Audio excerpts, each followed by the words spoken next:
Okay, so it's 12:05 and no one else has come, so we can go ahead and get started if you're ready.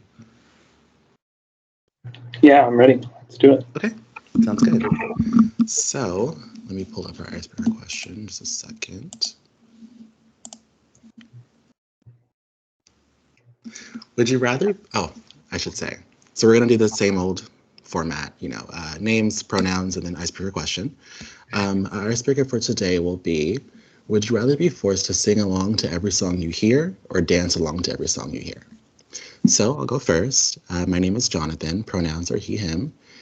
And I would probably rather choose to dance. I mean, I'm not a good dancer or a good singer, but I feel like my dancing is a lot less embarrassing than my singing. So I'd rather have to dance. What about you? Um, so my name's Michael. He, him pronouns. I would also choose to dance. On top of already, I don't think that I'm that good of a singer. Mhm. But I don't know. I think I would like the forced like activity. I like very Oh, like that's nice. antsy person. I like to be moving around a lot anyway. So Mm, like there's just another excuse for it. So I'll take that one. it's true. It's a good excuse for a workout too, which I would need. Okay. So I guess I'll ask you, how did you feel about the collection of poems, Homie by Danez Smith? Um, I liked it.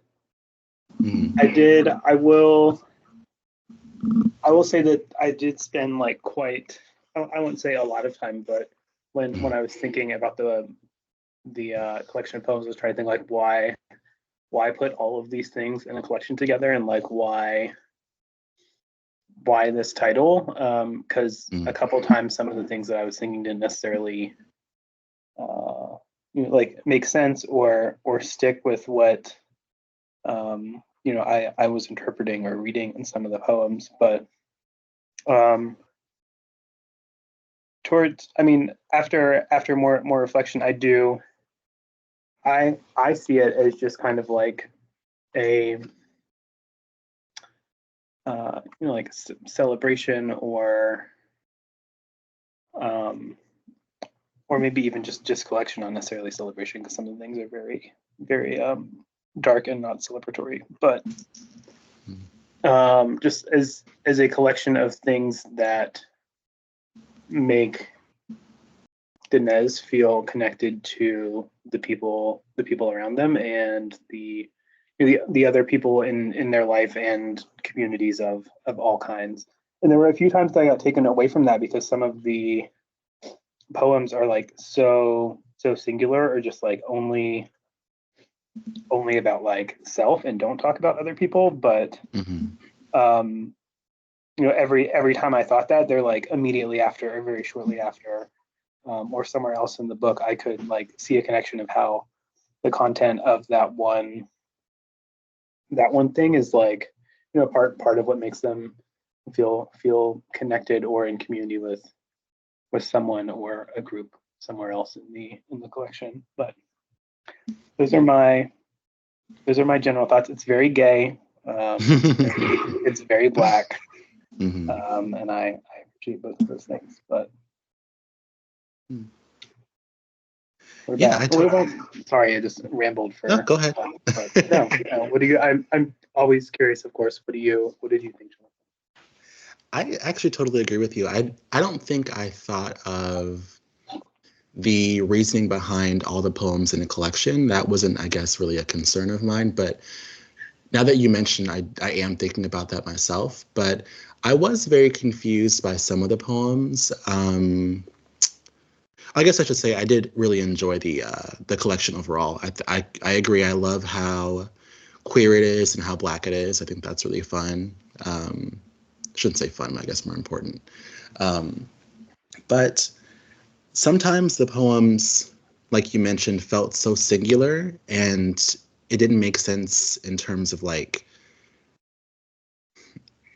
oh, I should say that sometimes the poems are very direct, and then other times they were a lot more metaphorical. And there are also some poems that mix metaphor and like reality a lot, which confused me because I wasn't really sure what parts I'm supposed to take at face value and what parts of the poem are just kind of the author's imaginings or the author's own like storytelling choice. And there's a couple of poems that I guess if you read the physical copy of the book, don't really make sense on paper, but if you listen to the audiobook, it makes a lot more sense. And I read the physical copy first, so I was confused by some poems, but once I did listen to the audiobook, a lot more things made sense. So I guess depending on what choice you make as a reader, you would have different feelings about the collection overall. Yeah, I did. I only read the physical copy this time, which I've not done for a lot of the other books. But I didn't listen to the whole audiobook, of course, but I did listen to as many like recordings or watch videos of Danez performing the poems as much as I could, so that I could get a better sense of like and it's kind of like the structure, because I feel like that's such an important part of poetry, and like the way I read, or even the way that it is like what I would interpret as like the way it's written to be read may not be the way that the author intends for it to be read, especially in terms of, I don't know, like pauses and phrasing for a lot of the poems actually, and I think that probably would have made a little bit more of a difference, or maybe like triggered some other things for me to think about. But I'm glad I bought a physical copy of it. It will go on my bookshelf. Yeah, it's one that I rented from my local library, but I'll definitely be purchasing a copy as well, just to have it around so I can revisit it, I guess.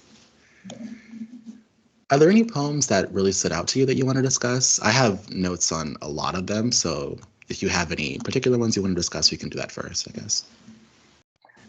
I don't know if there are particular poems as much as there are like specific themes I picked up on that like went through quite a few of the poems.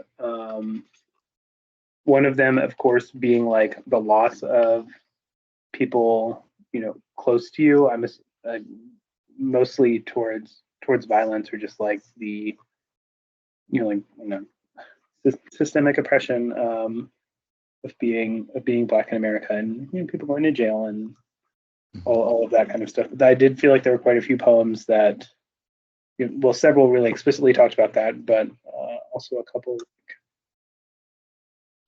sort of like hinting at that sort of thing. And I didn't feel like there were a lot of poems about, or a lot of discussion about HIV, which I didn't even realize until I literally just looked over at the back of the book, and it says Danez is a queer pause writer, and I was like, oh, this like way to like slide this in here, because if you don't know what they're talking about, you're probably not going to get like half of these things. But then I turn it over, and it literally says everything back of the book.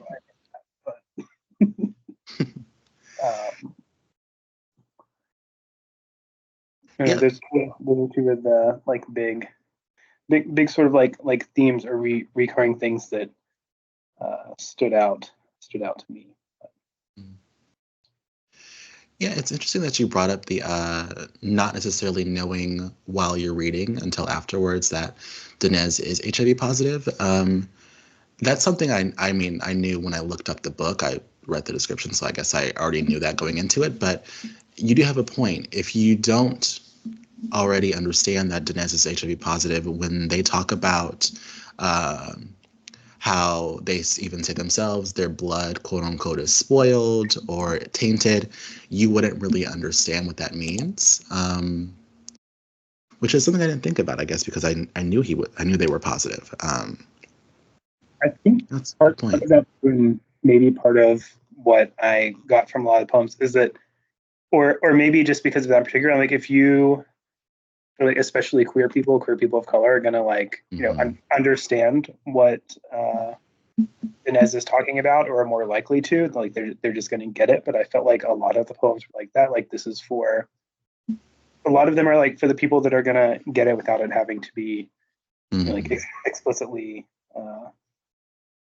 like this is what this is. But I don't know. That's a really good point too, because I know in the like, I guess you would call it the like dedication page, the author does say the original title for the book was meant to be My Nig, as opposed to Homie, because it was meant to essentially be for African American people, but they weren't comfortable with the idea of non-Black people using the N-word to talk about the book. So I guess you picked up on a very intentional thing by Danez to make it for people that would automatically get their story. And that leads me into the second poem. There's a second poem that is just titled The N-Word, where the author discusses how that word builds a sense of community for them and how they feel very comfortable with it and how they, I guess, just love the word overall. For me, that made me uncomfortable. I mean, I am African American, but that word has always been something in my family that we haven't really said. And it's also been a word that's been used against me. So I've never really felt comfortable sharing it saying it or felt anything special when I'm called that. I know that's more of a personal feeling. So if you don't want to share, I totally understand. But if you're comfortable, do you have any feelings surrounding that word at all? I do, and I have like maybe a little bit of like kind of a nuanced or I won't say complicated relationship here, but I'm a mixed race person that grew up in a Black family, but I grew up in a pretty conservative area in a very rural area, and like never like nothing like this was ever. These words would have never been spoken where I'm from, especially not by people in my family, especially not to other people of color. But I now live in a majority Black city, and I mean, I hear most of my friends are Black. Most of the people I spend my time with are Black. Almost everyone I work with is Black. But I hear the N word all day, every day, very very casually, just used in conversation, in friend groups, in work settings on occasion. So I don't know. I just have kind of like but I'm also I will say that while like in friend groups, a lot of other people feel comfortable using this. I'm very fair skinned, almost like passing person of color. So I don't always. It's not. I don't feel comfortable saying it, and I don't like feel, especially because of maybe the way I was raised and like my history there and like my own discomfort. And again, of course, like being in a rural conservative area, like these were words of hate, like towards my family, towards me very often. So I don't know, just has never, I've never like personally bridged the I don't want to say bridge the gap, but like, cross the bridge to where I find it as like a term of endearment, that I'm able to use with other people, but I'm very comfortable with other people using it, of course, like, so I don't have a choice where I live. But I don't know. It felt, I was like, oh, I just like someone at the bus stop would be saying everything in this poem. That's very true. And there's another poem, I believe it's the one that comes after that poem, actually, titled Rose, where the author talks about, I guess, a lot of the seemingly harmless at the time cruelty that children do to each other. I guess harmless bullying, as some people would call it, but just how harmful that can be on a maturing person as this person goes from childhood to adulthood, how much of a lasting effect some of those words and actions that we do to people can have. Did that stand out to you at all, that poem, or even that theme? So it stood out for a couple of reasons. One, because I think this is the only poem in the book where Danez talks talks at length about like being a child themselves. Mm-hmm. But also in the physical copy of the book, pretty much all the other poems are like I don't want to say they're in like poem format, but they're kind of Mm-hmm. they're like in blocks of like couplets and quartets or like 3 or 4 lines at a time. They're like really they're formatted the way that I would like expect a poem to look, if that makes sense. But in the physical copy of the book, the Rose poem is one giant block of text like slanted on the page, and none of the other poems like that. Which also made it stand out, and also made me think like, oh, I think this is done for a reason, or like maybe this one is a little bit, a little bit different, or a little bit askew for a reason. But the whole time when you were reading it, were you thinking? I was wondering like why the title Rose? Do you think it was like a reference to this person's name that they're talking about, or I was thinking like maybe like rosacea. I was really curious about the why the title Rose for this particular poem, and didn't like have a good. I won't say like resolution, but anything in my head where I was like, oh, like I'm very comfortable with this answer, and maybe that's the point. Like I'm not supposed to be comfortable with, like assigning what I want and being like, oh, there it is. But do you have any thoughts on the title of the poem in relation to like what it's actually about? I hadn't thought of that, but I mean, I think I just assumed it was the girl's name. But when you say rosacea, I do remember a line in the poem where Danez talks about the girl's freckles and how red her face is. So it actually possibly could be a reference to the person having rosacea. But I also, now that I'm thinking about it again, there's a line at the end where Danez says, Danez talks about the possibility of the person, I guess we can call her Rose for this conversation, the possibility of Rose finding the poems later in life.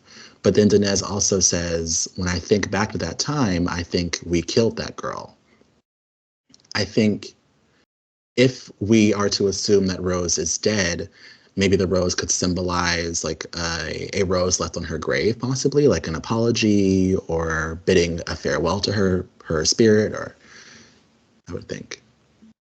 Does that make sense to you? Yeah, it does. I could see that. I didn't think about that at all. But yeah, the last line is definitely we killed the girl. And that's my next question is, do you think, because I guess throughout the whole poem, I assumed that Rose was dead. But then Danez does talk about the possibility of Rose finding the poem on her phone or in a publication somewhere, which would mean to me she isn't. But then Danez also does say, like I just said, that we killed that girl. Do you think Rose is dead, or do you think Rose is alive? I think maybe Danez doesn't know and doesn't want to know either way. But I also think that when I like think about like the girl being dead, maybe like that sense of innocence that someone has, or that sense of I don't want to say like childlike wonder, but like that really gets worn down, eaten away, especially if you are like constantly targeted, especially the way it's described in the poem by what may seem like everyone around you if you're different in so many ways. Like that, that's like kills a part of you, and it kills. I know it kills your innocence, forces you to like grow up and be resilient in a way that a lot of children don't really have to be. So maybe that could be what it means. I think we killed that girl, like we killed her childhood. Mm-hmm. It's a really good point. And I guess while we're on the topic of bullying, I think as a whole for the collection, I was a bit surprised that we did not get more stories about Danez being bullied.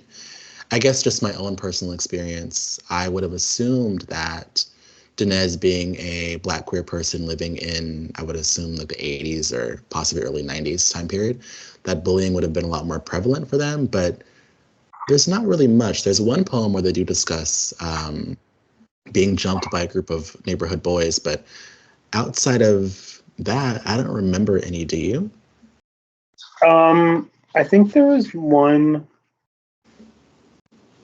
poem. Was it the one called the F word, which I'm way more comfortable using than the N word. But I feel like in one of them there was like some, again, also a lot of poems. But I kind of thought that there maybe in one of them that was really explicitly about being queer. Mhm. That there was a lot of discussion of like the F word being used, or I'm assuming born in 1989, by the way, based on the title of the one Oh. poem. Mhm. So 90s. I'm assuming growing up in the 90s, but um, and there was another piece where there was sort of the, I don't think it was in the same poem. Mention of, like family members being like, oh, like that kid's gonna be gay, or like that kid's so different, which is not the same as bullying, but it definitely it is a form of like exclusion in some way, especially from family, which is supposed to be where you're always included. But Mhm. um, I did get a little bit in those other places, but I think that was it. But maybe that wasn't included for a reason. Like maybe not include so much discussion of being bullied, or like some of these like really like tormented times when you could choose to, if the intent of the book is what I interpret the intent of it to be, like to be for people that get it, people that understand, to like sort of resonate with these things and understand where community is found in some of these places. Um, and I don't know, maybe not so much focus on finding community through trauma, even though there's a lot of trauma in the book. But Mhm. I don't know. Does that all make sense? Do you agree or disagree or have other thoughts? Yeah, that actually does make a lot of sense. I guess I just asked because I found it interesting how one of the main times where Danez mentions bullying, it's where Danez is the bully, not the bullied. Which I thought was an interesting, I guess, switch up. I would imagine that a lot of like, I guess if I were to write a poetry book, a lot of my stories about bullying would be I'm getting bullied, not I'm the bully. But Yeah. that Do was an you, interesting switch up. in the poem about getting jumped, did Hmm. you? I at first interpreted it as Danez was one of the. I mean, obviously that's not how it ends, but Hmm. for a majority of the poem, when I was reading it, I was like, oh, like Danez is really like in on the violence. They're like getting all their licks in. Um, but if we are like sort of on that like bullying topic, how did you feel about the end of that poem where what I interpreted to be a little bit of a turn, or a little bit of a like shift in perspective, where it was like, oh, like I'm actually the one getting dumped, but like I don't mind it because at least I'm getting attention for being who I am, or that's what I interpreted to be. Did you get sort of the same interpretation, and how do you feel, or something different, and how do you feel about what you thought that particular poem meant? That one really stood out to me. So, Yeah, that was another really strong one for me as well. I think honestly that the switch up is intentional. It seemed to me, now that I'm going back over it and kind of skimming, it seems like the poem starts off as Danez being a part of the jumping. And then there are these like two backslashes that kind of separate that from the second part from the first part, where it seems like Danez is of course being jumped. I think it's an interesting comparison because when you read from the perspective of being in on the violence, Danez describes their reasoning for jumping this person, whoever the person is, that they are defending their friend, and like their violence for their friend is a form of love. Which is why I think when you read the part about Danez being jumped, um, you're able to see that Danez is not necessarily angry about being jumped. They more so seem to have like a sense of respect or joy in the fact that these are boys who are willing to defend their friend from me, or I guess willing to defend their friend's name because I was disrespectful or whatever caused Danez to get jumped. Mhm. Did you notice that? I mean, now that you're saying it, I'm noticing. I'm also going back and trying to skim it a little bit. Um, no, but definitely does turn. But then I do find it funny. There is a part where you're reading from the perspective of Danez being jumped, where they say, "I've always wanted all these men around me, but not in this way." That was so I funny. didn't. I put Yeah. probably. Um, And that leads me into, I guess, one of the other poems that really stood out to me, titled For Andrew. That was one of the ones that, while I did enjoy it, it did really confuse me. It almost sort of felt like I was reading two poems at once. There's the more obvious parts where Danez talks about their friend, I'm assuming named Andrew, having taken their own life, but there's also parts that seem to be a bit disjointed. And I didn't really understand how that fit into the overall theme of your friend taking their life. Did you pick up on any of that? this was definitely one that one of the ones that made me kind of like revisit what I thought the collection was supposed to be, or like was I interpreting it as what it should be. I think this was also in terms of page length. I don't know about in terms of words, but this is definitely one of the Mm, longest ones in the physical book. It's like mm, mm. 5 or 6 pages. Even if it doesn't have as many words as a lot of the others, but um, I don't know. I also like the structure of this one. Mm. It kind of sorry, disconnect thought, but flipping back through, this is the one that had the sections numbered, like 1, 2, 3, 4. Mm. Um, I don't. I kind of when I was reading this one, I thought we were maybe getting a little bit more of a view of like maybe Dinez's writing process and wanting to like not cut out anything, um, but still have a portion of the book that is like dedicated to this person that I'm assuming is really important in their life, um, and not knowing like how to do that, and maybe like it being sort of like a like hey Andrew, I have things to say. I don't know how to say them, Mm. but I'm trying, and here are all the ways that they're coming out as poems. If that makes sense. But as a whole, the it definitely feels disconnected. It feels like several separate um, pieces of work. It is numbered as several separate pieces of work too. Mm. But I don't know. I like seeing like I won't say like the crossed out lines in different sections, and Mm.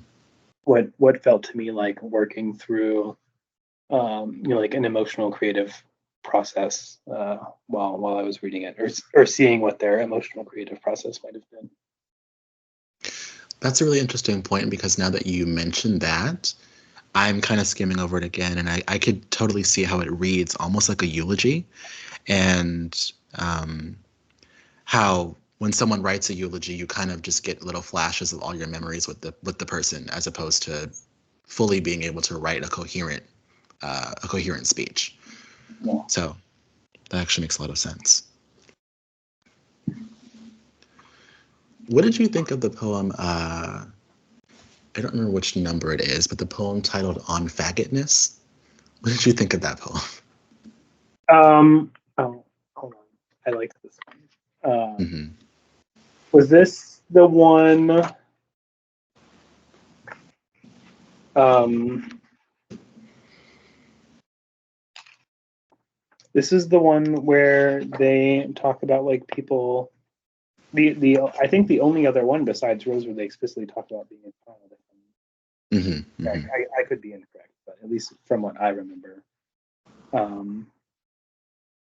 No, I like this one, and I think there was a specific like section of it where it's written with like a lot of punctuation, and I just as Yes. I was reading it like really really fast or really short snippets, and I was hoping that I was reading it the way that it was meant, but I liked that section in particular, and it reminded me too of, I mean, not I'm sure this is probably not. Let me see when this is published.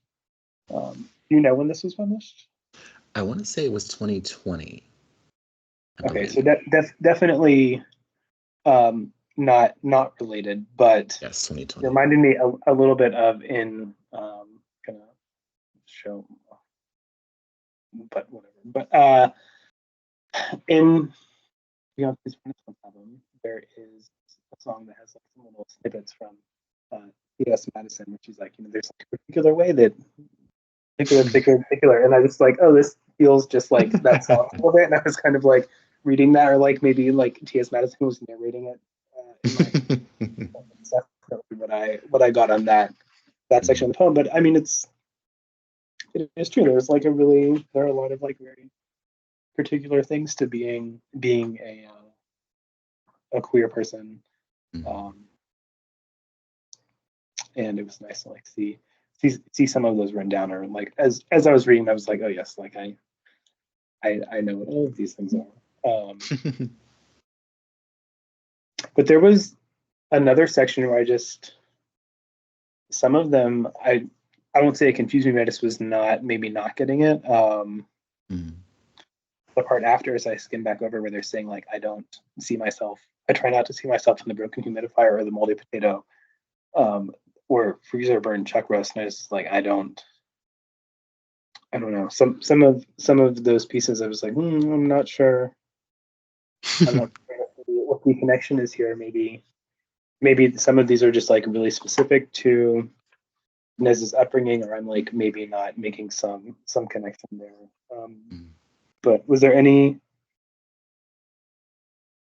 part of this that stood out? I know I talked a lot about the like particulars page, but is there any other part of the On Faggotness poem that stood out to you? Yeah, just like you, I really enjoyed it. I thought it was interesting how Danez talks about the first time they were ever called that. I want to say it was by their grandfather. They kind of assumed it meant something good, which I thought was funny because I remember when I was called that as a kid, I knew it was not a good thing. Even though I, of course, didn't really know what it meant or even what it meant to really be gay as a child. Like, I knew it was not something you wanted to be. So I thought that was quite funny. And then now that you mentioned the part about the moldy potato, broken humidifier, moldy freezer burn, I think that is in reference to Danez over time learning that the term faggot, or even being queer, period, is a bad thing, and like how they're associating that word because they are quote unquote a faggot, so to speak, in the bad things in their house, like a broken humidifier, an old moldy potato, a freezer burned piece of steak. I don't want to be that, is what I think Danez is trying to say there. Also, the thing I find very interesting about this poem, Danez starts to list different ways in which like queer people, I guess especially queer men, are identified, like their walk, their wrist, the way they speak, it's a whole list of things. And Danez says that even like straight men can be faggots too, which kind of makes it seem as if they're saying that being gay is more of it's more of, I guess, an energy or a personality or a concept as opposed to just a sexuality. Did you notice that at all? I thought that was kind of interesting. I did think it was kind of interesting. It made me think of sort of like this larger, I think it's the theme in maybe a lot of the stuff that we read, but is definitely emphasized here, is that like being like quote unquote queer, like as a like sexual or gender identity, definitely has like its own, its own implications, and its own meaning, but that you can also just be kind of like queer or different in other ways, and that there are plenty of people that fall outside of like the LGBT alphabet mafia group that are also like queer in their own ways, that don't fit in, and have that same experience of like being being outside and like struggling sometimes to find their community, and that sometimes there are like straight people that fall into that. That's what I interpreted that part to mean, but Mhm, mhm. and it of course could mean a million other things. But Mm. does that make sense? Yeah, totally, totally. Yeah.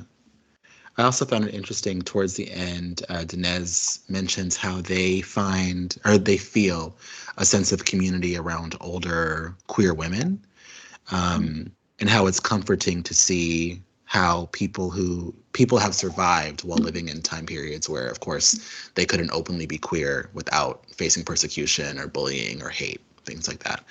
Which is something I guess I kind of agree with now that I think about it. I think a lot of my mentors, so to speak, have been older queer women.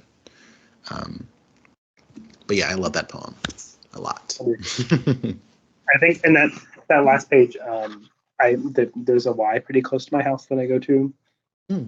very, very frequently, but it's in the middle of like an older person's, like Mhm. a lot of assisted living nearby, so it is mostly elderly people. I was like, oh, I see. This reminds me of like having at the gym. Yeah. And that brings me to the one right after that, which is a self-portrait as a 90s R&B video. Did you have any thoughts around that one? I I like this one, Yeah, totally. especially after um, seeing what you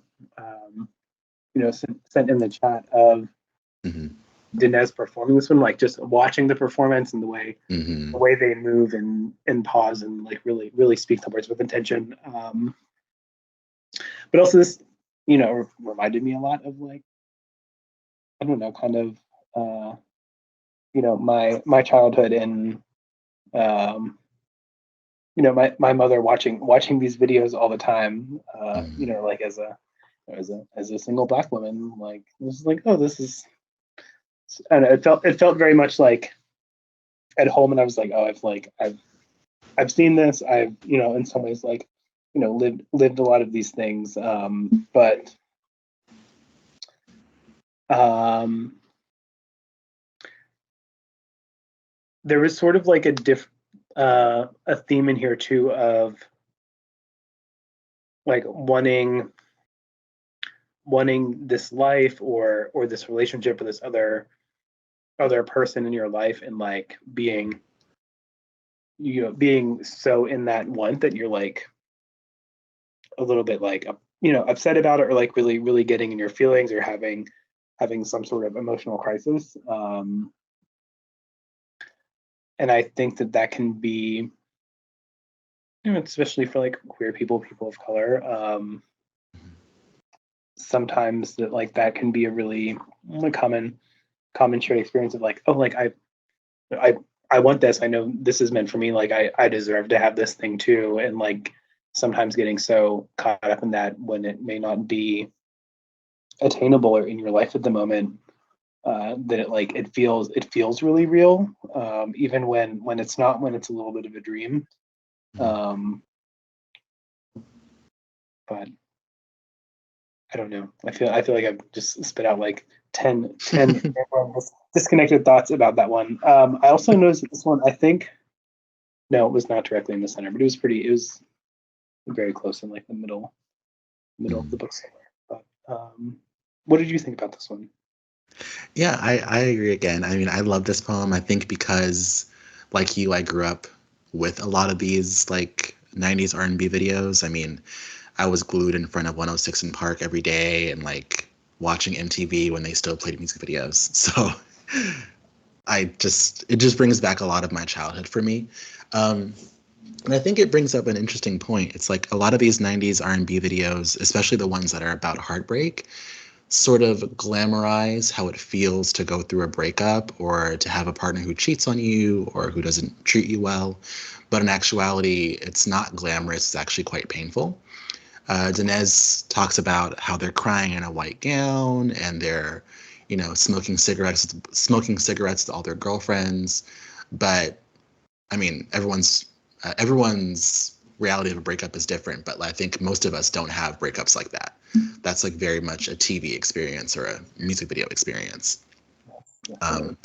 So yeah, I think this poem is Danez trying to essentially glamorize the pain they were facing after having their partner mistreat them, or I guess cheat on them, because they do say, "Why don't you love me anymore? Who is she?" So I'm assuming it's cheating we're talking about here. Are you familiar? Did you read the acknowledgments in the physical copy of the book? Yes. Are you familiar with the music video that inspired it, or loosely inspired it?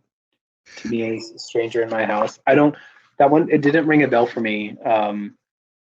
But I will. It is like on my homework list to go back and watch. But That's funny that you brought that up, because that's a song that I do know that song, but I don't think I've ever seen the video. I did watch it because it's mentioned in the book, and I was going to link it in the Discord, but I didn't really know if anyone would care. But I'll definitely go ahead and do that, so that way you can watch it yourself. But yeah, there are a lot of similarities between what Danez is referencing and Tamaya's video. Like, for example, the gown, burning his suits, being in the basement with a flooded basement with nothing but gold. All those are like exact snapshots from the music video. Yeah. not loosely inspired, directly inspired. Yeah, I would say more so. There are some parts I think they're just kind of I guess Danez's interpretation. Like, for example, when Danez said, "I'm crying in ways that make me look both gorgeous and fuckable." I don't know if that was Tamia's intention, but that's what Danez took it as. So, yeah. What did you think of the poem Cream? Is this so? Another note of mine from the acknowledgments is I saw this one was inspired by a Wu-Tang Clan song, which again often lost on me. Really like losing my credibility with some of these references. That honestly is one that I don't think stands out to me. I'm thumbing through my book right now to see if I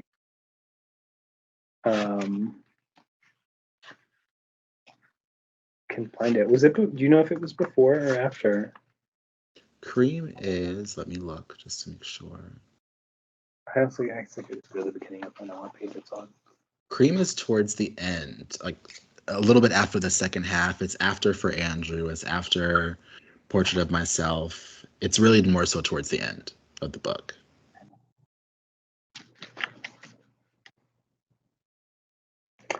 Oh, no, I do remember this one.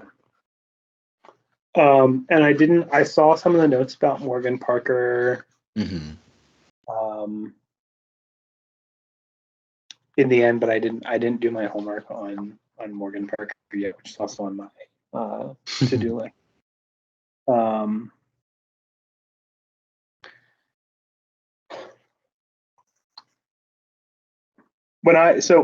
I will say immediately when I think of the word cream, I think of like something very like rich and luxurious. And I thought this one, I said it didn't stand out to me, but now that I skim over it, I'm like, oh, I definitely do remember this one.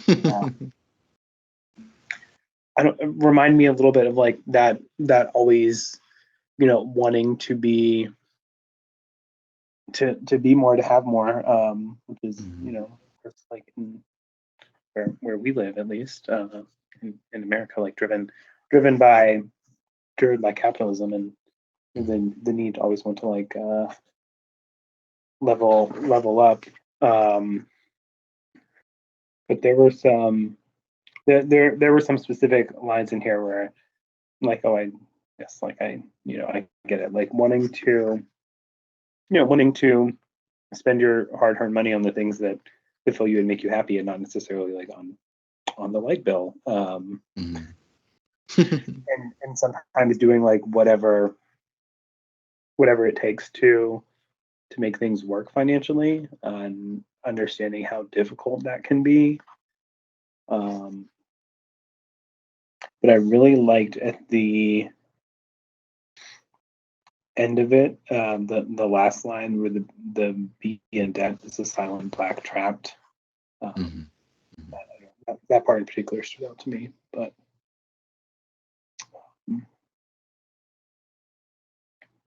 I don't know. What did you think about this one? Since you brought it up, you said it stood out so much to you. What made it Mhm. stand out so much? Well, I think like you, I didn't remember that it was a Wu-Tang Clan song. I mean, honestly, was never really much of a Wu-Tang Clan person, so I wouldn't have made the reference unless the author mentioned it, which they do. Um, and I later looked it up and realized it meant cash rules everything around me, which made the title make a lot more sense for me. Originally, when I read Cream, I honestly thought it was something sexual. So when we were going into it, I assumed that's where we were going to go with it, and we did not. So the title didn't make much sense until I looked up what it meant. But I do like how the author calls money, they call it anxiety, they call it a prison of emeralds and pennies. Um, I think that's interesting because I think for people that either do have money or don't, money can actually feel quite imprisoning. You spend all your life either trying to get it or trying to keep it. Um, and yeah, I think just the author brings up great points about how money separates us, from those that have it and those that don't. Um, and the author talks about a lot of I don't want to judge them, but I would say uh, a lot of unconventional ways of going about getting money. The author discusses possibly selling drugs with a friend. The author discusses working as a sex worker, which is another one of my points. Do you think the line where the author says, "I used to sell my body until my blood spoiled," do you take that as them being a sex worker, or is that something more figurative in your mind? I didn't interpret it as being a sex worker. I kind of because I think they say something similar in a few other places, or don't like necessarily explicitly say like selling my body, but like make some sort of like a reference to um like being physical and getting things from it. But I kind of interpret it as um I don't know, just like taking, I don't want to say like taking advantage, but like being comfortable in like maybe some of the like financial spoils that can come from like going on dates and entertaining certain people, and Mhm. just like appreciating the like luxury or spoils that can come with that sometimes, if that makes Mhm. sense. Hmm. But That's a I good I point. did not I didn't def- I did not um think that Danez had ever been a sex worker, but that thought did come up with quite a few poems. Mhm. But maybe I was just like justifying my own narrative. But do you think otherwise?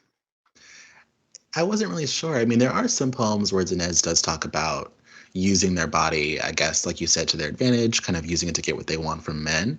Um, and I guess now that you mention it, the term "I used to sell my body" could literally it doesn't have to be exactly sex work. It could be a reference to sort of selling their body through dates or through these men to kind of get their bills paid in a lot of ways. Um, yeah, I guess originally I took it at face value, but it could actually mean something a lot deeper, a lot different.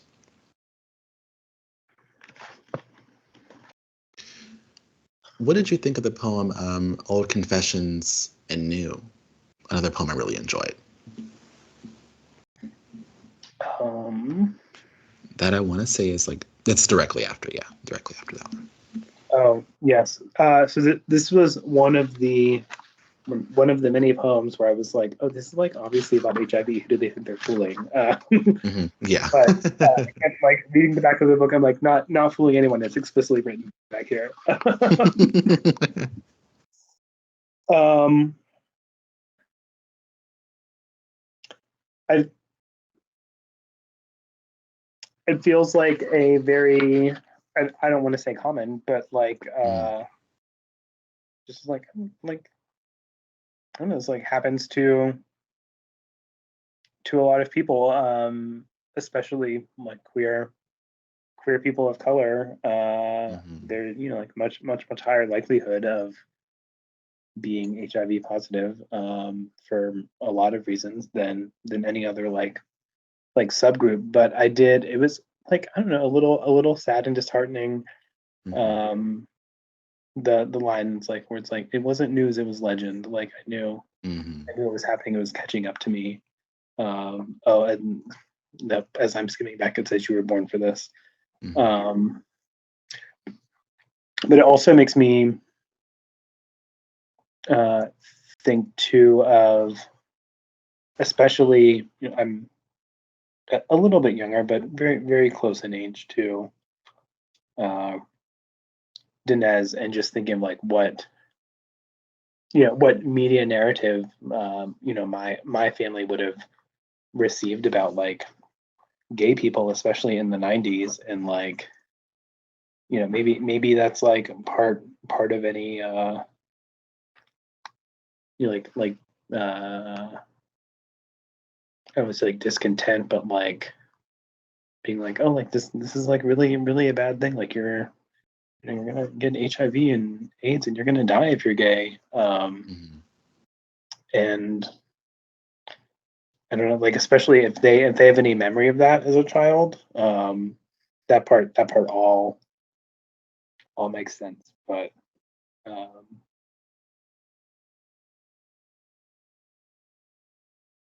I don't know. What do you think about this one? Yeah, I agree. It was definitely a sad poem. I think it's one of the sadder. I mean, there are obviously sad poems in the collection, but I think more of them have at least a tone of comedy. This one I think is quite serious.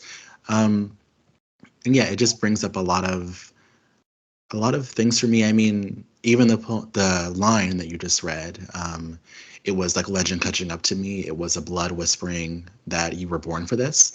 That just made me think of like how I think in our community, the Black queer community, that there is a certain expectation or almost a sort of, I guess you'd say, unfulfilled prophecy that like majority of us, or if not all of us, will contract HIV at some point.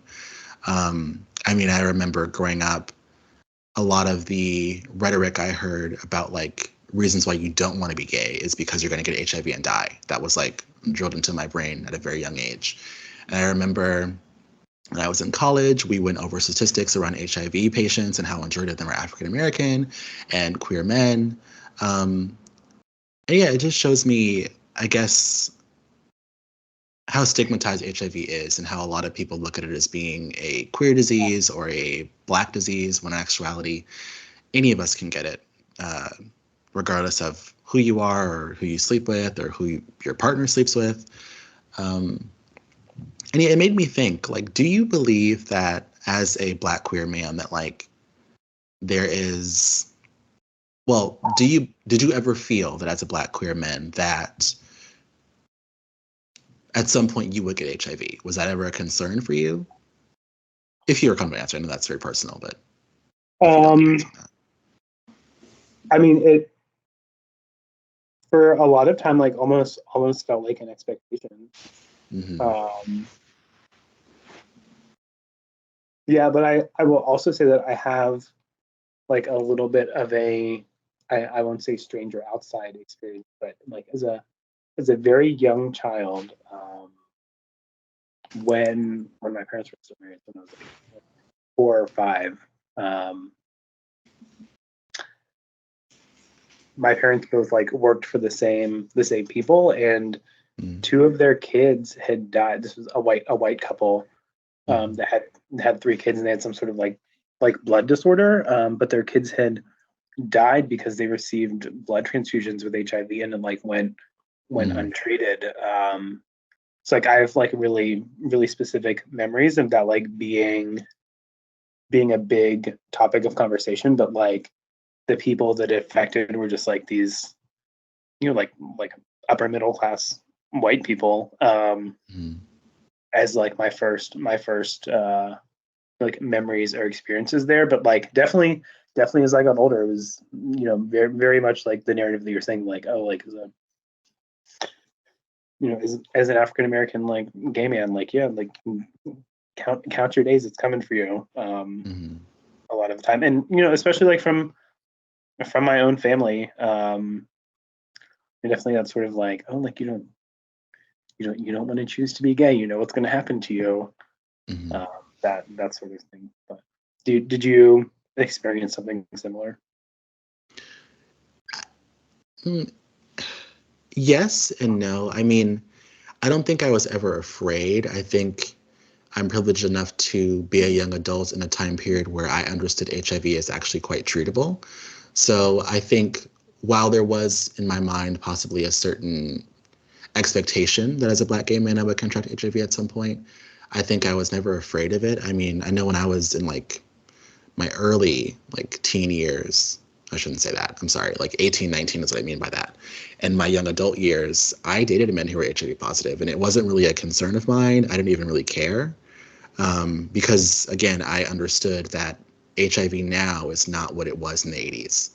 Um, and I think oftentimes people's fear or stigmatization around HIV is viewed through a sort of 80s lens. They don't necessarily understand that there are so many ways in which someone can live a happy and healthy life while still being positive, um, which is kind of what maybe Danez is feeling. I mean, I don't know what year they were diagnosed as positive, but I would imagine that has some sort of effect on their overall feelings around it. Yeah, Yeah. I can agree. I will also add that I think part of my perception there is like growing up in a, you know, like upper 90% white state with like 1.8 million people in it. Mm-hmm. That, you know, a lot of that was just a product of like not having exposure to like positive stories about positive people, Mm-hmm. like well, essentially ever really, until I like, you know, moved away from there. But Mm-hmm. or also just like not necessarily having that access. But even like in thinking back to my like my older teen and like early 20 years, and being, you know, being an undergrad in a quote unquote like college town, Mm-hmm. that all the people that I knew, that everyone else knew that were HIV positive, were gay men of color. Mm-hmm. Not very many, you know, all together, to even, you know, like no multiple from that subgroup. But so I think that definitely like shapes my perception there, quite a lot. But Mm-hmm. Yeah. I, I guess I should ask. You are someone who reads a lot of poetry. Is that correct? Or a fair um, amount, I should say. I don't know if I would say a lot, but I I probably read more poetry than like the average person walking around. I'll say that. Mm. So then, how did you feel about the poem About Fall? Or actually, it might be called Fall Poem, I believe. Actually, no, it's called About Fall. If you remember that one. Let me see. I keep thinking I don't remember them, and then I like scroll to them. Like, um,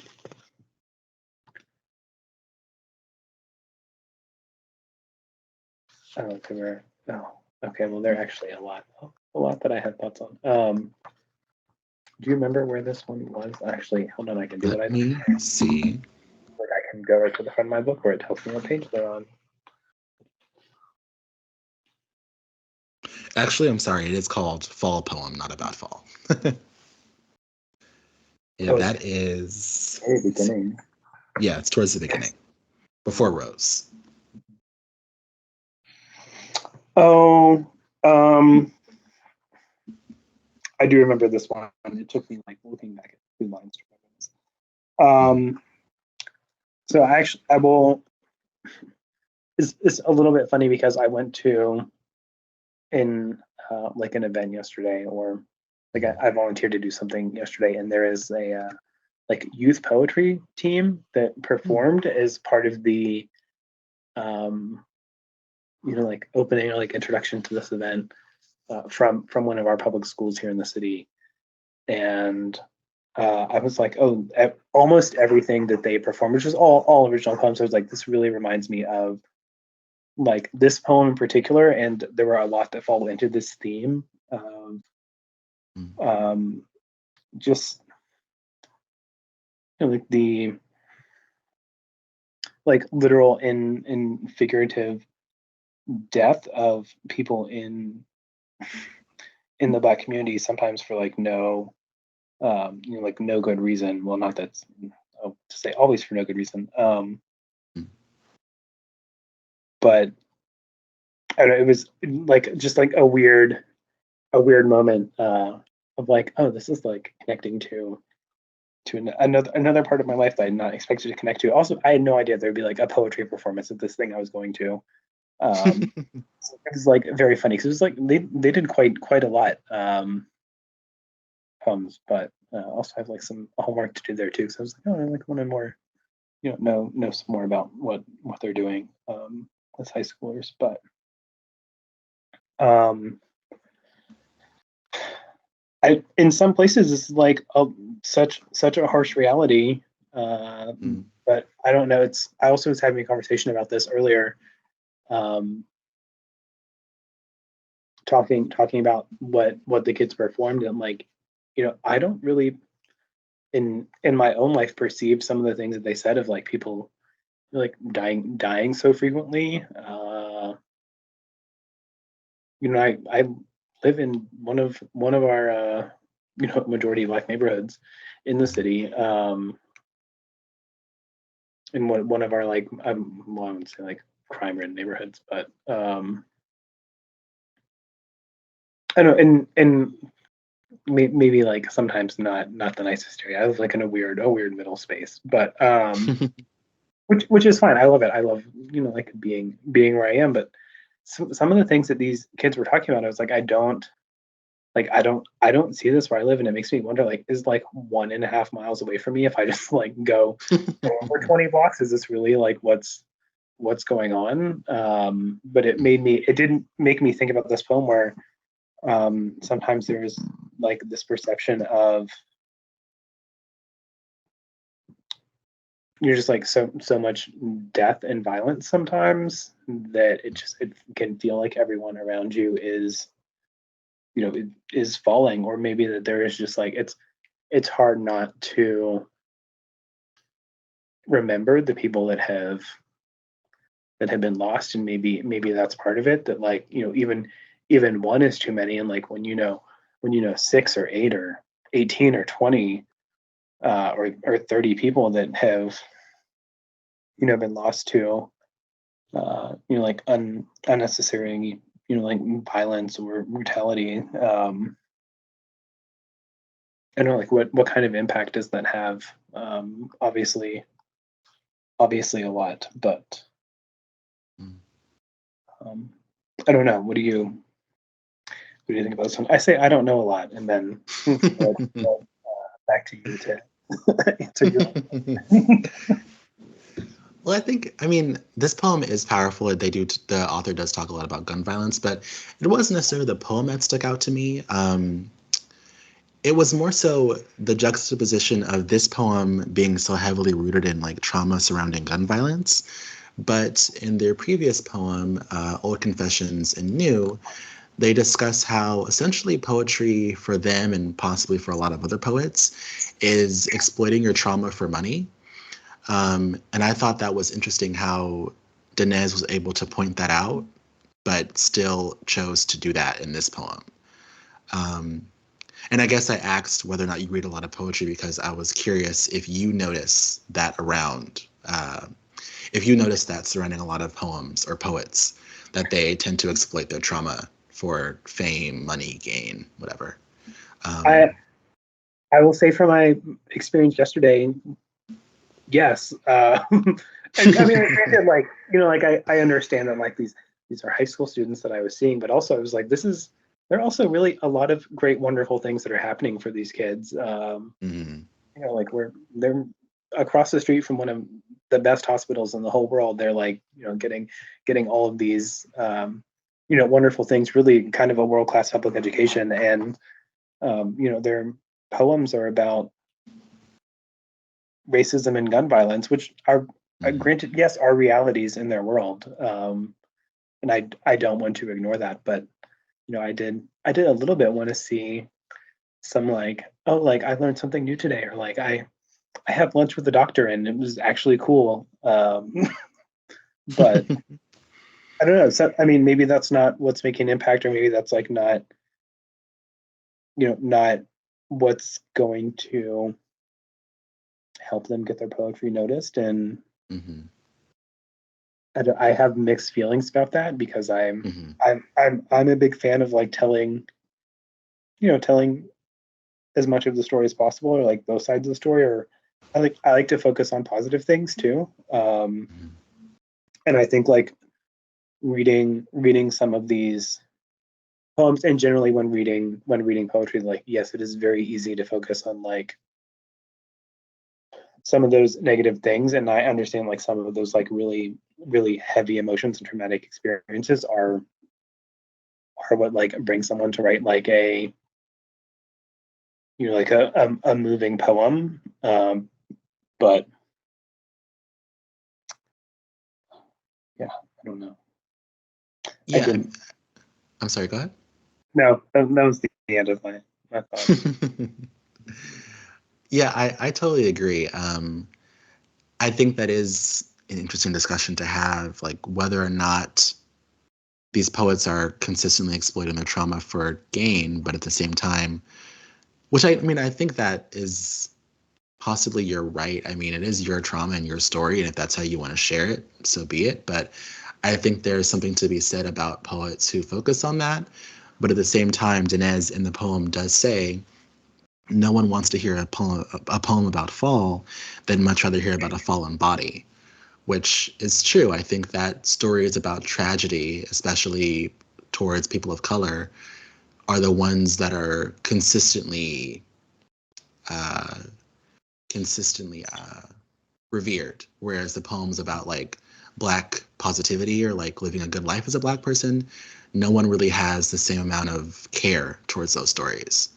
Um, which I guess even in my own life, I am guilty of this. I tend to like stories about drama or tragedy as opposed to about positive aspects of life. Um, so yeah, I guess Danez is trying to kind of call us all out on our shit in a way. I uh, can agree with that. mhm. What did you think of the poem? This is again one of my favorites, probably my favorite poem. Waiting for you to die so I can be myself. You say this one is your favorite one, and I don't remember. I I don't think it even. is. Let me find where this one is so I can skim back over it. That is, I believe, in the later part. That is, yeah, that's like the 10th to last, I think, or even closer to the end than that. So I actually really liked the one after this, and I like wait, that what's one a lot too. it? You said old confessions and new? No, waiting for you to die. Sorry. That Waiting for You to Die is two poems after Old Confessions and New. Oh, this is one that I saw that you sent a video of Hmm. the performance. Hmm. Um,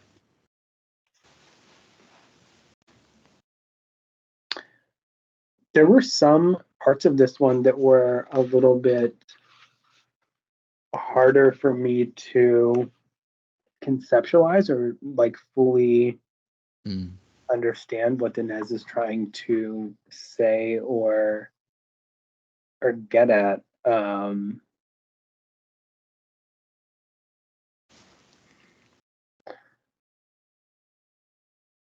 don't. So I'll say kind of like what I was thinking, and maybe completely off base, and I am perfectly fine with conceding that I have a terrible interpretation of what this poem is. But I read this one and then watched the performance and then went back and read it again, trying to, I won't say like read it in Danez's voice, but have sort of like the same like phrasing and intonation that maybe I didn't have when I read it the first time. But to me, this one was a lot about sort of like the genderqueer experience that I'm assuming Danez has as a non-binary person, and like how that affects relationships with family, especially older family, in in the Black community, and understanding that like my aunt, my grandma is not like, maybe even my mom is not like gonna get like what I am and who I am and how how I express myself, especially through my body. 'Cause it felt very to me like very much like a poem about like how the author lives in their physical body. But I don't know, some parts of it I just was like the two girls forever in the heart, like doing the clapping thing. Even when I watched the performance, I was like, I'm not sure. I didn't understand like what Danez wanted me to see or get there. But I don't know. It does talk a lot about like garments and outerwear and like what people say. But I'm not. I don't know. This is one that kind of like really had me thinking. I probably spent a lot more time than some of the others, like trying to interpret or extrapolate. But as always, what did you what are your thoughts on this one? It was your favorite, so I'm very curious to hear. I think this one stood out to me the most because it is probably one of the ways that I relate most to Danez. I mean, I guess in my mind, I'm taking the poem as really being about growing up with more traditional or religious family members, which is something that I have experienced a lot. Most of my family is actually very religious. So I can relate to the feeling of not feeling safe being your most authentic self around them because you understand the judgment that you would get from them and how, like Danez says, they wouldn't understand. And I relate to that feeling a lot. I also really enjoyed, like, towards the end, Danez starts to talk about, like, if I were at their wake, wearing all of these garments, so to speak, they wouldn't recognize the woman in front of them. I think that might be a hint to like Danez possibly wanting to transition or maybe even just dress a bit more feminine presenting, and how their family, wouldn't approve of that, which is not personally something I relate to, but I just thought was really interesting to point out. And yeah, I guess that's just what made it mean so much to me. And honestly, that's also the poem that's the performance that I saw on YouTube that made me want to suggest this for this month's book, because that poem moved me so much.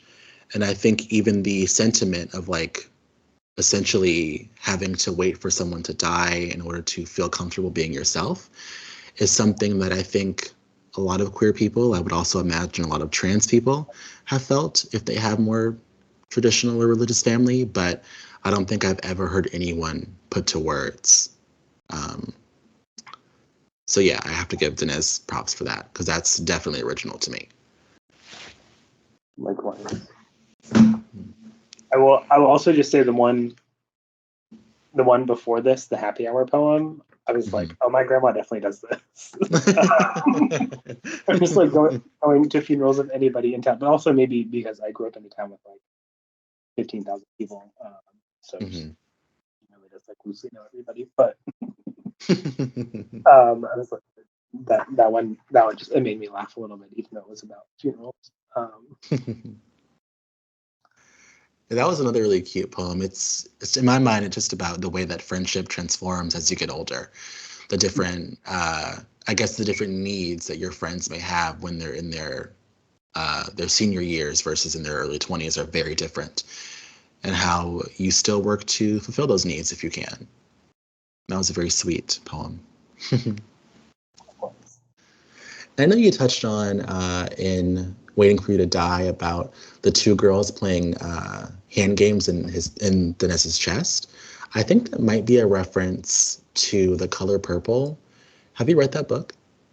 Actually, there are some like complete blind spots in my awareness. Star Wars being one of them, The Color Purple being another one. Which I've seen The Color Purple one time as a child. I could not tell you anything that happened other I don't know why. I know Alice Walker is an excellent author. I don't know why I haven't read the book. I don't know why I've not like seen it more outside of that. But I will essentially say no. I've not seen The Color Purple. Well, I mean, I haven't read the book in a few years, possibly like 7 or 8, but I do remember that the two sisters in the book, Nettie and Celie, they're kind of opposites of each other. Celie being the more shy, reserved, conventionally ugly, I guess you'd say, sister, while Nettie, her sister, is the opposite. She's outgoing, she's smart, she's well educated, she's very beautiful. And they had this consistent thing where they love to play patty cake with each other. And even as Nettie exits Celie's life in their adulthood, Celie plays that game by herself. So I think that line, the two girls playing patty cake in my chest, is a reference to like Danez having both the confident, outgoing girl in their chest while also having the reserved, shy, ugly girl in their chest as well. Um, which is a great callback to a great book. I'm also glad that you said you haven't read The Color Purple because that is a book I want to read eventually. So I'm glad that you haven't read it yet.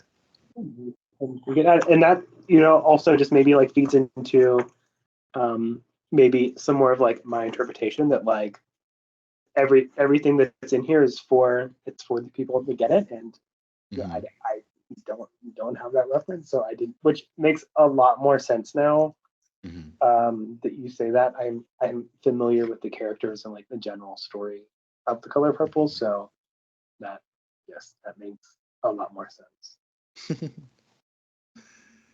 I know you said you really enjoyed the story, the next poem, not story, the fat one with the switch.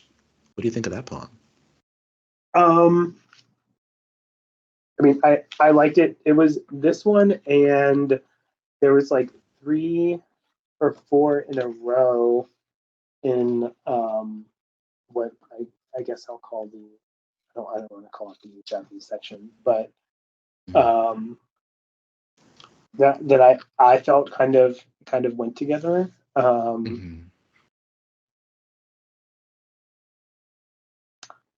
Reading this one, it's structured a little bit differently than some of the other ones too, so it read to me a little bit differently. But I don't know. To me, it was just kind of about being confident and comfortable in what you are, even if sometimes those things are like the like not desirable things, like being the fat one or being the one with like a switch in your hips. Yeah, but I enjoyed it. It was I won't say it was one of the lighter ones, but it was maybe a little bit more of the like uplifting ones, or ones that put kind of like a little smirk on my face while I was reading it. Yeah, I agree. I mean, it definitely started out a lot more lighthearted than the end. But the end is what stood out most to me. I mean, I think what the author is trying to get at is like oftentimes queer men who are more feminine, and I guess a bit thicker in the body type, and also trans women find themselves at the hand of violence from heterosexual men because the men are unable to understand their attraction to the queer person or trans person's body. Did you get that at all from the end of the poem? I did a little bit, and I'm curious. There's a part towards the end, and when I read this one, I read it a few times because I was like trying to interpret different ways. But there's a line that said, because some dude felt his blood rush on sight and knew it was the first time he had blood, and it so like it made me. I was torn the first time I read it. I was like, is this about like his blood boiling and him being angry, or is it about like him being aroused? And I went back and forth reading this one, trying to put it in both and reading it as both. But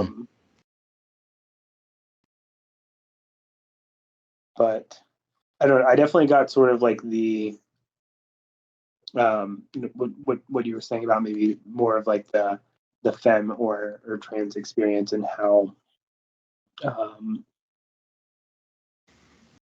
how that plays out in someone like Danez's life. But did you catch that like blood rush line, or do you have any thoughts on it, on like one way or the other of my interpretation?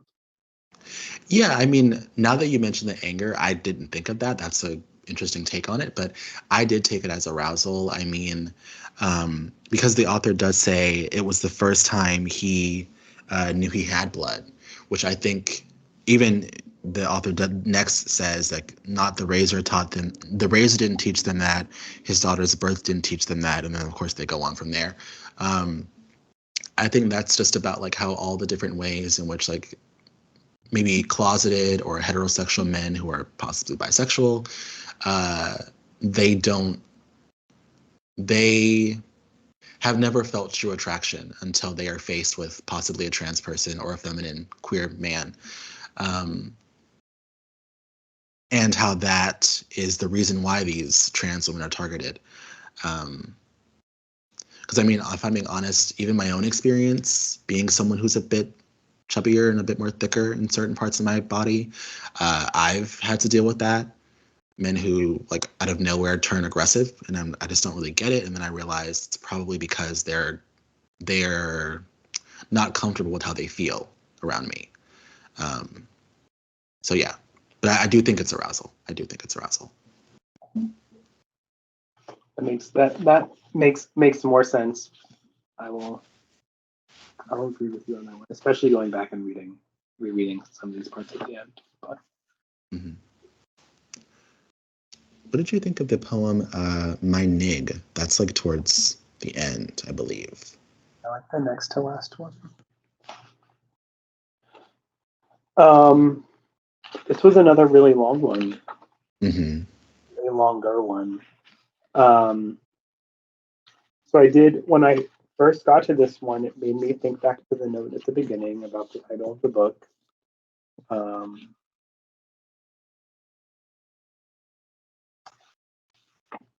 And like when I read through it, I had to read through it as like the namesake of the book. I also when I looked at the when I looked at the thing, I assumed this was the last poem when I like breezed through the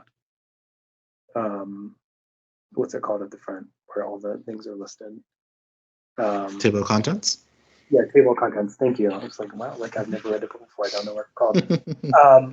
I thought this was the last poem because I assumed that notes and acknowledgments were actual notes and acknowledgments and not more poems. But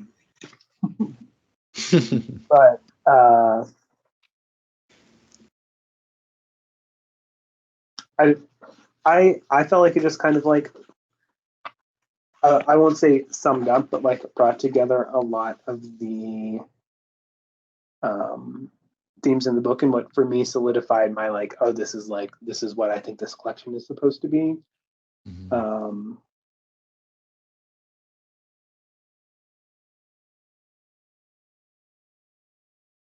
Sorry, I'm like breathing back. No, go ahead. Take your time.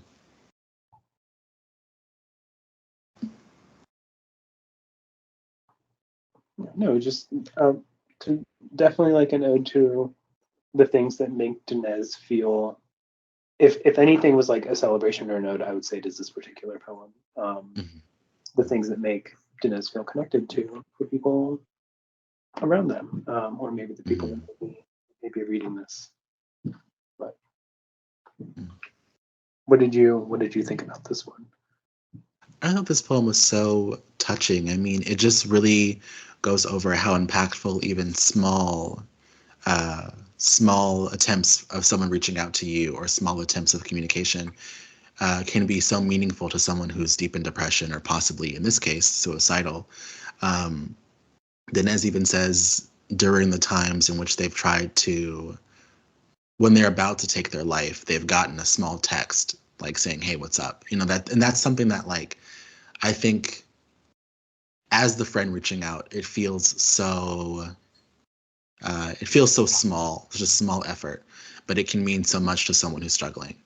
And it really just, I guess, made me think of all the times in which I've done this for my friends and my loved ones, and like just how much it may have meant to them, even though I didn't even realize at that time what they were struggling with. Um, so yeah, I think this poem is one of the ones out of the whole collection that really forced, excuse me, really forced me to do a lot of self-reflection in my own life and relationships. On the your note about the like friends Hmm. reaching out, or like those like little connections, there were a couple places where I caught a lot of that, but I think the acknowledgement section, I Hmm. maybe it's just because it's like the last thing that I read, Hmm. but it definitely stuck out to me there a lot too, of this sort of theme, which of course actually was one of the other big um, the granted, I mean there were a lot, but I don't think I mentioned this one at the beginning, but um, is this theme of deep depression and suicidal ideation, and Hmm. suicidal attempts, and the people that have like made a difference. I'm assuming in Danez's life, related to those things. Hmm. Um, yeah, there definitely was like some things in the I think in the acknowledgments where it talks about like the and you're the one that like took me like took me out to see drag queens when I was about to kill myself. Hmm. That I mean, like that line in particular, like like what you're saying, those little things make such a Hmm. difference sometimes. Or how just like even reading the whole acknowledgments piece, that like some of these seem like such silly or trivial things, but Hmm. like these little acts of care really make a difference to the people around you, even if it's as uh, you know silly as um, I don't know, like picking up your piece of pizza, which I don't think that's what that line was actually. Or just like the connection of like cooking your pork chops the same way I do, like Hmm. stuff like that. Hmm. But I guess while we're on it, what were your thoughts about acknowledgments, the poem, outside of what you've already said, of course, if you have any? but I originally, when I first read through it, I was like, wow, this is a lot of Yeah.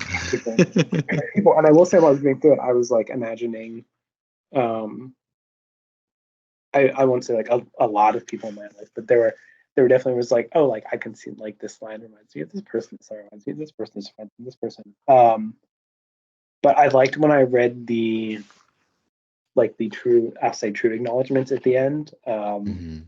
where it says that this is essentially a like comments from a Facebook post turned into a Hmm. poem Hmm. of what makes somebody a good friend. Hmm. And I was like, oh, like definitely all these things I could see. Um, Mm. But I also thought it was like, even my original interpretation, I was like, this is a really sweet poetic way of appreciating, um, like the people in your life, or the people that get you, that are important to you. Mm. What are your thoughts on this one? I also, the structure of this one with all the dots in between, I didn't get it first, but after reading the Facebook thing, I was like, oh, I guess that's maybe like part of why it's structured like that one. Yeah, I agree. It was another one of my favorite poems. I think it's also a really nice closing poem. It leaves us with a sense of joy after reading so many poems that are about trauma or that are about heartbreak. Um, Also, I think I've shared before, but I'm someone who like loves friendship and like truly believes in the power of friendship. So this poem really hit home for me. I mean, I love my friends dearly, and I hope I'm loved back.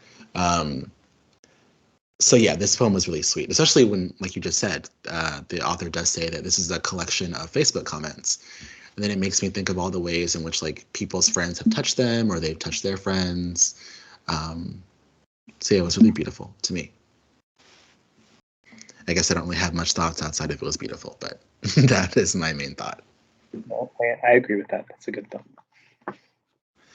And I guess the last one I want to touch on before we stop is poem number 19.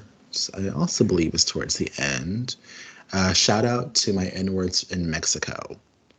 Um, if you're comfortable sharing, I know you said that you are mixed race. What was your take on that poem? So when I read this one, I consider it only with the one afterwards. Um, Mm, but I did, I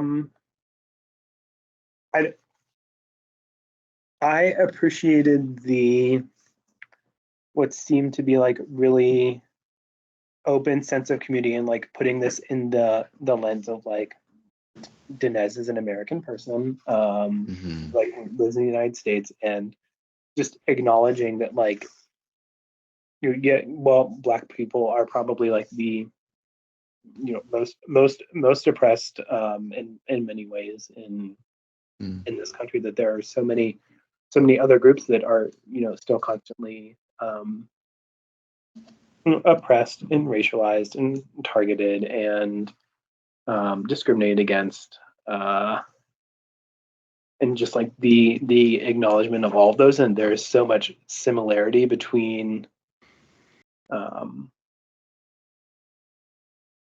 I don't want to say what is like outside culture, but outside, like not white culture, mm, that, like, granted, and like, at the end of the day, a lot of us, value the same things, have, a lot of the same like general guiding beliefs and principles, and have been through similar, um, experiences, and the community can go beyond just like your immediate community. mm. um, but I don't know, it was a little bit fun to like imagine this one while I'm reading it, and I imagine, like, Danez is like at home, like having like little like get together or cookout, and it's like all inviting more and more and more and more and more and more and more people in. Hmm. Sort of like what I envisioned when I was reading it. But what did you think of this one? This one was another one that I liked but was a bit confused by. I think when I first read it, I assumed a similar thought to yours that like Danez is talking about like POC solidarity and like how we all should be in community with each other, all of us who are, I guess, non-white. Um, but after I finished it and I heard the audiobook and then went back to read it again, I wonder if the point is to talk about like the African American diaspora and like how there are African American people or Black people in all parts of the world, but also how some of us, are mixed with other groups of color. Like for example, Linez uses the term Asian N words, Mexican N words, Muslim N words. I wonder if that is about like being mixed race, which is, I guess, why I asked you as a mixed race person what you think, Um, because that's kind of what I think it's about. I I did not even like think about that, but as you say that and I skim back over, I'm like, oh, like maybe that really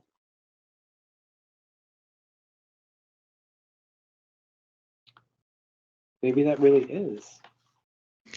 And I think what really That kind gives of, a very different like perspective. mhm. Sorry, I cut you off. I didn't No, intend that's okay. That's okay. I think what kind of drove that point home for me was when Danez starts talking about Jamaican N words, Caribbean N words. Like those people are people who we would still call black. Like I don't think. I mean, I probably wouldn't distinguish a black person from a Caribbean person unless they asked me to. So that's what I think. That's how I got to the point of like believing the poem is probably about being mixed race or being a part of other cultures as well as being black. I definitely do not get that, but I'm again like seeing it now. But I sort of thought that especially my brother-in-law is Jamaican. I have a very close friend who is Dominican, who is darker than anybody in my black family. His parents say that they are Latino; they are not black. Hmm. Yeah. So that just sort of like made that's kind of what that was making me think about is that like even and great like I know people from Egypt, which is in Africa, who are they say they're not African American, even though they're literally from Africa. Like as I read some of these lines, that's sort of what I was thinking of is how people are classified as like black or African American, Mhm. that like don't necessarily like see it in their own subcultures, but the the mixed race thing definitely definitely I see it now, and I'm like Mhm. reabsorbing the poem, trying to not just like sit here and read it well.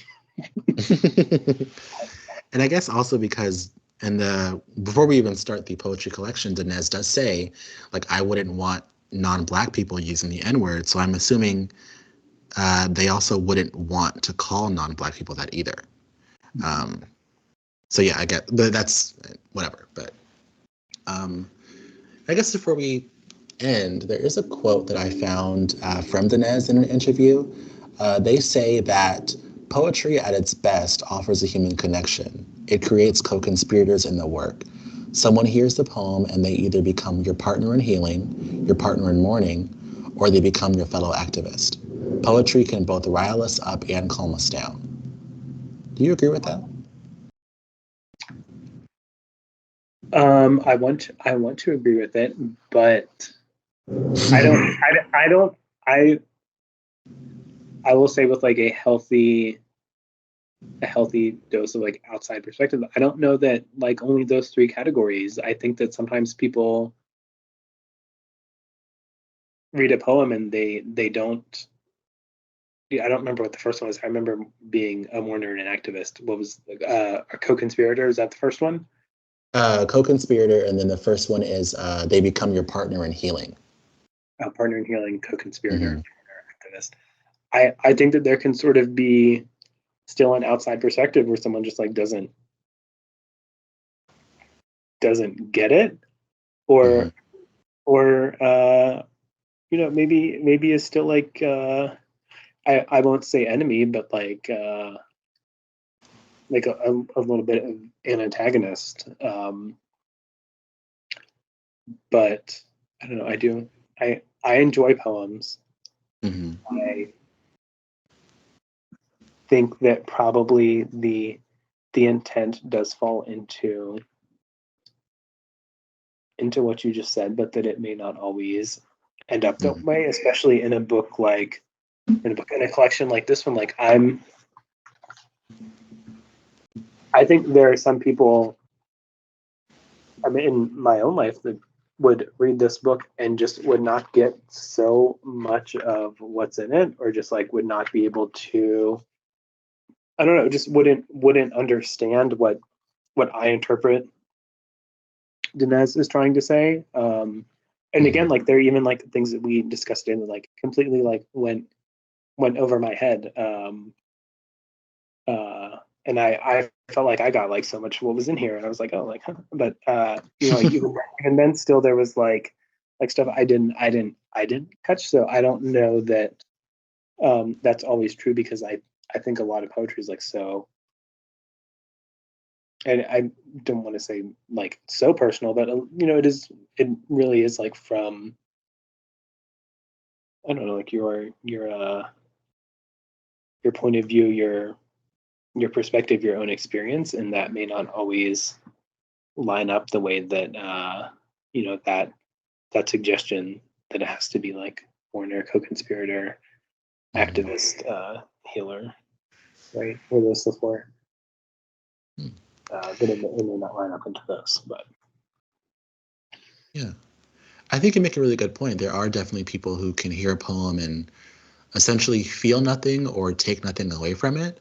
But I think in some ways I do agree with the author's statement. I mean, some of the poems I definitely looked at as being more of a call to action. And so I guess that got me riled up. And there are also some poems that I found to be sweet or peaceful, and that is what calmed me down. Um, and maybe even partner healing. I mean, there are definitely some poems that felt very personal to me that I guess I needed to hear that I didn't realize I needed to hear. So yeah, I mean, I think I agree with you, but I also do, I guess, in some ways agree with the author. So that is it in my notes. Do you have anything you wanted to discuss? Any poems we missed? Any themes? Anything? There was one poem I didn't really, the Rice poem, I didn't really get that much. You said it was the what poem? I'm sorry. What'd you say? The Rice poem. Rice. Okay. Yes. And I just there were some others that they're like what they are at face value, but I don't know. I really liked the Depression food poem and all the good dick lives in Brooklyn Park. There's a Brooklyn Park neighborhood in my city. I won't say that the title of the poem is true, but it made me laugh because it made me think about Brooklyn Park here. But no, just those are some of the ones that just I won't say like made me giggle, but I definitely was like, oh, like a little bit of lived experience here, and I appreciated seeing it in poem on. But yeah, I would say, I guess while we're talking about it, the Rice poem is one of the poems that the structure really confused me. I think hearing Danez perform it is much more impactful than reading it. I mean, I guess I'm someone who tends to read like traditional chapter book novels.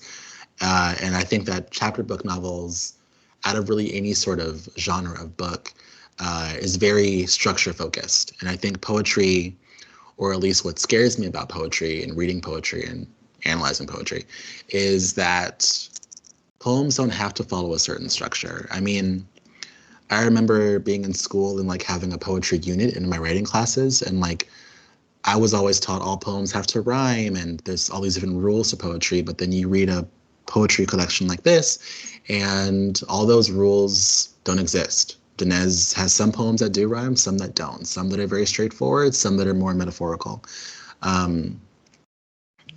But yeah. did you? I guess. Go ahead. Oh, sort of on that note, did you notice there were almost no capitalized words in the whole thing? I didn't. I think the few times they come up is like in the poem where it's talking about all the countries, they're obviously capitalized. But like even I is never capitalized, titles are never capitalized. There are a few random words in all caps, but I think that was it. I see. I just flipping through. I see God is capitalized, which I guess also proper now. But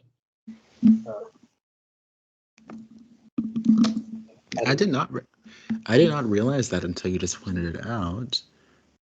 But I think, I guess if we're looking at like if we're looking at that as more of a stylistic choice, I think it might be so the text feels a lot less formal and more like a text message. I mean, I don't do this, but I know a lot of people who like always lowercase their texts. Um, so I wonder if that was the intention, like so it can read like a text. Um, which would make sense since the poems are all very personal and some of them are even addressed like towards certain people. Um, hmm, that's a really good observation. I kept like as I was reading it, about halfway through, I was like, wait, I don't think I've seen very many. And then I was like, oh, how many? Like, not many at all. Since we do have one more meeting this month, I won't. Oh, I guess I should ask you. Is there anything else you want to talk about surrounding homies, or? Um, I don't think so. I feel I will just like general note that I really um I don't like talking about the poetry. And Mhm. at first I was like, oh, it's like such a short collection. We're only gonna talk for like 30 or 40 minutes, but Mhm. it's not a collection of like 30 plus individual works. There's like 30 individual things to talk about. And then we like Mhm. some of the things we talked about way longer than it would take us to just like read the poem. Which of course is not true when you're reading a book. But um, no, I appreciate the like exploration of different writing styles and genres, Mhm. um, and very much looking forward to talking about the next one in 2 weeks. Yeah, I agree. I mean, I was initially nervous too, because I don't have any experience analyzing poetry or even reading poetry. I honestly haven't read or written poetry since I was in high school, and that was like 10 years ago. So I was nervous, and I also thought our meeting would be a lot shorter, but it's interesting. This is probably one of our longest meetings. I think we don't usually go over an hour and 20 minutes or an hour and a half, and we're currently at an hour 50. So I guess And I that was like, speaks to, and I could keep talking. I was like, we can go back over. yeah. Um, See, it's yeah, definitely interesting how a shorter collection or a shorter book can inspire a much more lengthy conversation. Um, I guess it just speaks to the power of Danez's writing. Um, and since you brought up genres, that leads us to my next question. Since we do have one more meeting this month, I guess I won't bring up the idea of a book for April. But I'm curious, are there any genres that we have not covered that you would like to cover, or any that we have covered but you want more of? um, I will say I'm pretty open. It's I think the very first month that I participated, we Hmm. did sort of like a memoir. Hmm.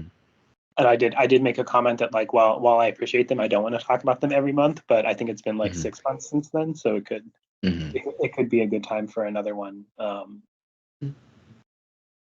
But no specific things. Um, I don't really read a lot of like nonfiction or historical stuff. I don't. Maybe that may be like a good for me. This I don't want to like sway the whole group or like the whole book club. But I don't. If there are any like good, I don't want to say good. That's so it's one definition. But if there are any stories that feel appropriate for this group that fall into that, I think it could also be a good push to like diversify some of the things we talk about or writings that we look at. Okay, yeah, I'll definitely I keep that don't. in I mind. have zero suggestions there because I don't read any.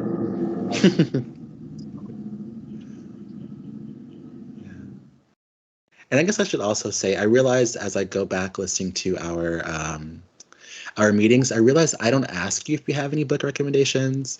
That's not on purpose. I hope that you feel comfortable just kind of shouting one out if you have one. And of course, you can always comment on the Discord, and you can also put it on our book clubs page. Um, I just wanted to let you know that's not intentional. I don't ask you. Okay. um, Well, I never thought otherwise until you just said that. But I will. But I did one of our books was a direct recommendation for me, so I won't accept you saying that you never asked. Okay. I'm curious now that we're talking about genres. I'm curious, do you have an interest or are you willing to read horror books or graphic Oh, I novels? love horror books. Oh, good. Okay, thank God. Because the book I want to read for April is a horror story. And I was curious what you would think. So I'll definitely keep my mind on that book. Um, and I'm not someone who typically reads graphic novels, but I did find one that is a queer POC graphic novel and it's fairly new. And I have an interest. I'm not sure how the meeting would go because I don't usually read graphic novels, so I don't know how we would discuss one, but do you have an openness to that as well? Yeah, definitely. I mean, I don't read graphic novels either, but um, again, I think like having a good diversity of things to talk about, and um, it's not a bad thing at all. So yeah, throw a graphic novel out there, but definitely horror story for April. I'm down for it. Okay, cool. I love horror. Cool. Okay. Well, before we go, is there anything else you want to talk about? It could be about the book, about the club, anything at all. Um, no, not really. Just always, I appreciate all the effort that you put into organizing and being present to talk about the books and reading them ahead of time, setting up all the resources. I know it means a lot. So thank you, Jonathan. Of course. Thank you so much for coming. And it means a lot to me too. Like I always say, if it weren't for you, then I would literally be here with myself. So thank you so much. Okay. Well, as a closing, it's always a pleasure talking to you, Michael. And I'll see you in 2 weeks on the 31st to talk about The Year of Blue Water by author Yin Yi. And I look forward to meeting your friend. Yeah. Thank you, Jonathan. Of course. Have a nice day, Michael.